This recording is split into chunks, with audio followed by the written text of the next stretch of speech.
When it was revealed the Electoral Commission had been hacked, some pointed the finger at Russia.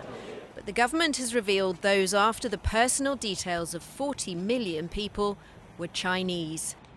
The Deputy Prime Minister Oliver Dowden told the Commons hackers known as APT-31, or Judgment Panda, attempted to spy on parliamentarians.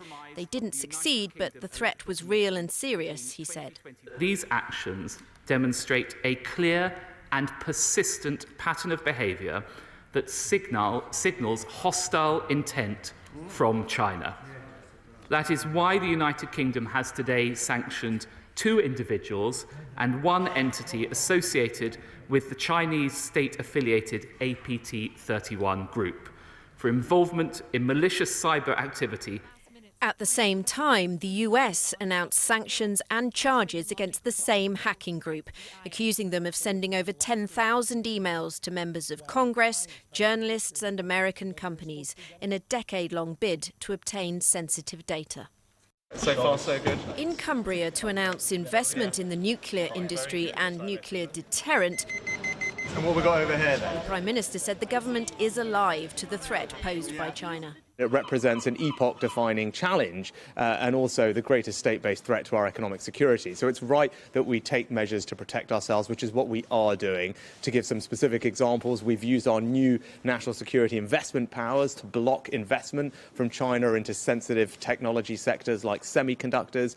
Our National Security Act and others means that we can take any other steps that we need to. The whole of China's... These MPs who've criticised China over issues from human rights to Hong Kong say they've been subject to hacking attempts, harassment and impersonation. Using a fake email address, emailing all sorts of politicians around the world, saying that I'd recanted my views, also saying basically that I was a liar, all these sort of things.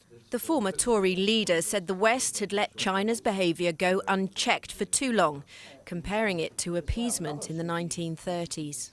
For people watching this who may be far from Westminster, they're not dissidents, they're not MPs, what exactly do they have to fear from China? First of all, as they grow in power and potency, what happens is we are shrinking before them. So we've talked about not just China, but what we call the axis of totalitarian states, China, North Korea, Russia, Iran. They all work in concert now. The West has to wake up to the fact this is a challenge to the very way that we live our lives, to our belief in democracy, human rights, freedom of expression, freedom of worship. The golden era of UK Beijing business may be over, but Chinese investment is still woven through our economy.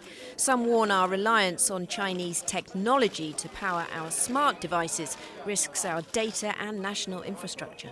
Most systems now are computers, basically. I mean, take a car is a computer on wheels, and the cellular module is the device through which connects to the internet and through which vast amounts of data go in and out. And indeed, which you could use if you sent malware down to it. If it's a Chinese cellular module, Chinese can send malware down it and stop it working. President Xi Jinping was forming ties with other nations today. The London embassy said the cyber attack claims were anti-China political farce.